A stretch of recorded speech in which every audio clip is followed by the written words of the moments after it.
Au courant de l'été 2020, le même Centre des mémoires montréalaises a déployé 2 vélos électriques qui ont parcouru plus de 385 km à travers tout le territoire.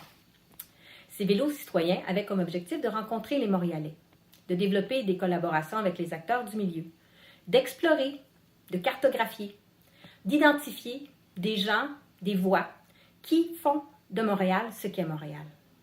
Partez avec nous à la découverte des constellations que nous y avons créées.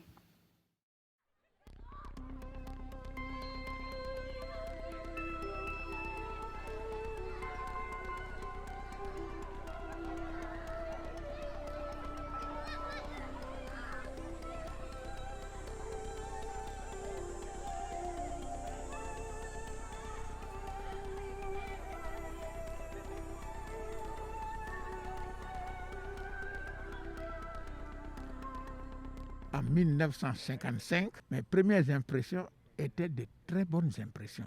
Parce que j'arrive ici venant d'un pays colonisé et un blanc me loge chez lui et m'appelle mon ami.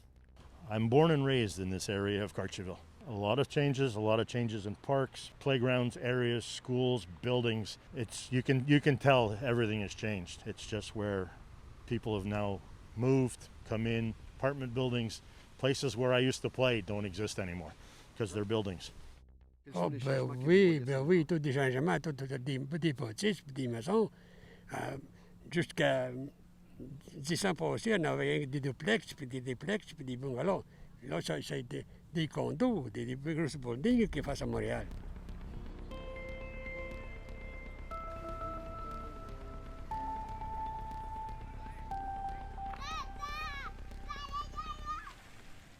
C'est un organisme communautaire du regroupement des tables de concertation de la petite patrie.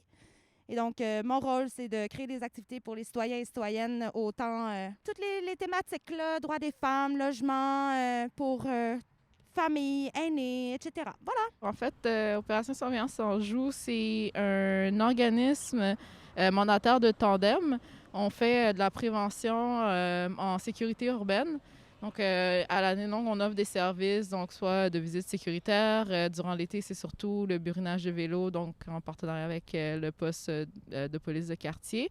Sinon, on fait aussi de la sensibilisation pour les jeunes l'été, ça pour en fait l'utilisation du vélo et les codes de sécurité de la route.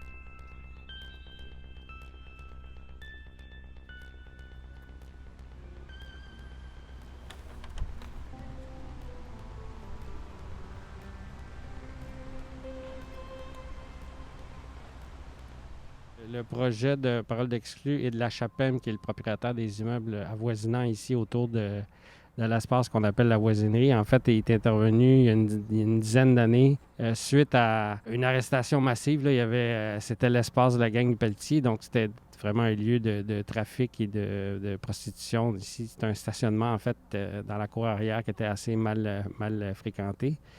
Et donc, le propriétaire a tout rénové les immeubles avec la participation de Parole d'Exclus et des citoyens. Ils ont réaménagé l'espace pour le rendre plus convivial et en faire un lieu de vie plus agréable, ouvert à la communauté. Donc, la particularité, c'est un espace privé, mais qui est conçu un peu comme un parc public. La fête du citoyen, depuis 25 ans, 26 ans, il y a toujours eu une fête des citoyens au mois de septembre. Oui, en 96, on a ouvert une maison, un organisme qui s'appelle la Maison de la Famille. Et la Maison de la Famille, ça a été un petit local qu'on a eu dans la bibliothèque. Et on allait faire nos activités un peu dans les pavillons. Et on a fait aussi des journées de fête de la famille une fois par année.